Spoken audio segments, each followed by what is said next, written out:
Out. Let me show you on our hour-by-hour forecast. This is what it looks like out there right now. You can see the green. That's an indication of rain. Again, freezing rain as for the magenta. As we go into right around the 11:30 hour, this is where the line is going to be. Eventually, Buffalo is going to get into some of the action. And notice the yellow colors right here. That is some moderate to heavy rain moving on through our area. As we go through time, it's not going to be right until 2, 3 o'clock where the winds are going to start to be gusting out towards Dunkirk, the shorelines of Lake Erie, and even into southern Erie County. That's where we'll see some of the higher gusts during the overnight hours. Not going to be for Niagara and Orleans County. You guys are going to have to wait a little bit longer for these wind gusts to move on through your backyard. As we move on time to right around 5:30 in the morning, we'll start to see the winds slowly begin to diminish, but we'll see some lingering rain showers. They'll begin to taper off a little bit, but notice this line moving on through ahead of that cold front, and this is when we can expect the wind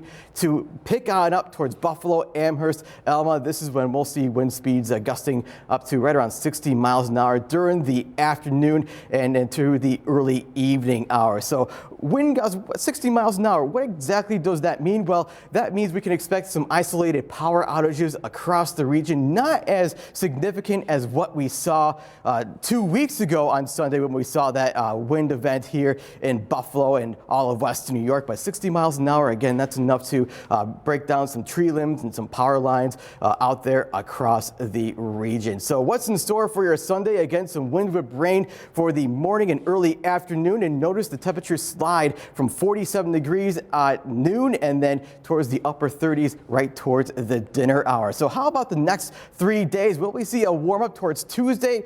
Unfortunately, no, we'll be right around 34 degrees, but check this out. The warm air moving on through, very spring-like. I mean, 60 degrees. That is going to feel wonderful out there. I bet some of us are going to break out the shorts on Thursday with some rain showers. And then Friday, we'll start to see things go back down again, kind of like a teeter-totter between the warm and the cold. And then by Saturday, back to the cold. Temperatures right around 34 degrees with a mix of sun and clouds. So we get through 60-mile-an-hour wind gusts.